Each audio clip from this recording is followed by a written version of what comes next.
Am ajuns într-un final și la semnele de foc, Berbecul, Leul și Săgetătorul. Apa aceasta a peștilor, unde retrogradează Mercur, diminuează impulsivitatea focului și atunci aceste semne au parte de mai multă introspecție, de o curățare emoțională și de o ajustare a direcției de viață.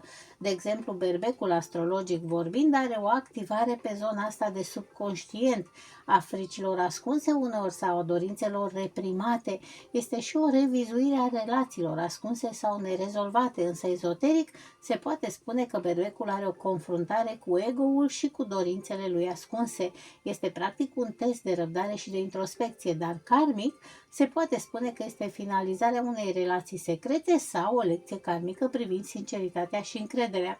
Leul, din punct de vedere astrologic, are parte de niște transformări profunde, mai ales în relații și la banii comuni. Este o reevaluare a modului în care leul se afirmă și faptul că gestionează mai bine resursele împărțite. Ezoteric însă este o moarte simbolică a unei părți din ego-ul leului. Este o învățare a umilinței și a detașării de orgoliu. Însă, dacă ne ducem pe zona karmică, practic pentru leu se poate spune că e o eliberare de atașamente toxice și de datorii emoționale și este și posibilă o reconciliere karmică legată de iubire sau de putere.